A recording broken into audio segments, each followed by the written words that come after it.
My career path started actually in Switzerland, and I always so far stayed in Switzerland, so a bit of a boring journey there, but yeah, many interesting tweaks anyway. So I studied molecular biology at the Swiss Federal Institute of Technology, and had then the opportunity to extend with a PhD in biochemistry in the same institute at ETH Zurich. I did basic research there for 4.5 years and realized, guys, that's not my world. That's really, you start with a hypothesis and you end up somewhere totally different. It's so unstructured. So after that, I soon looked for opportunities in the industry, and I actually started my career then in the industry as a study director for a CRO, so that's a contract research organization that does some analytics for pharma, very customized analytics, where in that position I was leading a lab team, depending on the workload, between 5 and 10 people.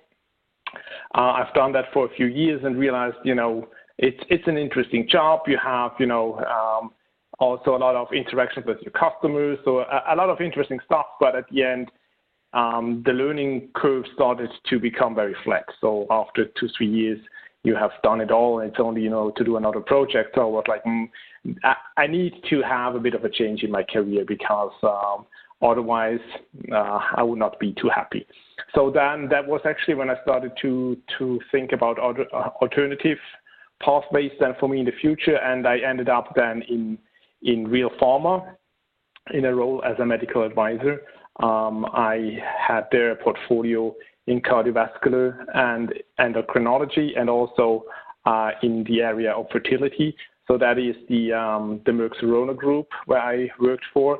I did the role as medical advisor for 2 years, and then moved into marketing and became a product manager, actually looking for the same portfolio. And during that time, I had the opportunity to do an MBA, and that was kind of a part-time MBA. So I was working as a product manager 100% of my time, and I did an MBA on top of that. So I was pretty busy during these years. And yeah, for me then the MBA was really something that helped me to, again, accelerate my career and to have a bit of a different option then for the future, also in terms of responsibilities and scope of my work. So that's, where I joined the IRDP program. And actually it was probably about 4 years ago, I was exactly sitting at the same place as you do now, because I was aware of this webinar. I think it was a week before the deadline of the submission. So I joined the webinar, and they talked us through the program and gave us some input and background information. And I was then actually posting a question like, it's only 7 days until the deadline of submission. And I thought, okay, guys, you probably still have filled all your seats, right? So why should I apply? But they encouraged me to still apply, and I did, and that's actually how I ended up at J&J. I knew about J&J at that time because I had a colleague in the company, and I got some information from her. Realized it's really let's say a bit of a different place to work, because they really care about their employees. I mean, that's really the story she told me from her own experience, how the company, also cares about the employees. So, I was wondering how will that really materialize when I join. And I must say, it's not only a story, it's really, the credo that was mentioned several times already. There is one paragraph about, the employees, and that's really something they care about. So it's really a great place to work at. I'm glad that I have joined the company at that time point. When it comes to my career within J&J, I think it also, the IRDP allowed me to enter into positions that probably would be not so easy to enter into if you come from the outside world, unless you have a very specific skill set that totally matched. So I started first as a strategic business insights manager. So there was a BI position. That means, and that was in pharma. So here I supported the commercial team with all the business insights that we were generating from market research, from surveys, but also, looking at the market trends, market developments, the competitive landscape. So at the end, you have many different parameters, and you try to crystallize out the most important and most relevant information for your partners in the commercial structure that you discuss with them in order to shape the future of your product and your product profile. So it was a very strategic position. And after about a year, I moved into a bit of another area, which is business development. Again, a very strategic position. And here I'm part of the EMEA team. So we're looking into late-stage partnering opportunities for the EMEA region.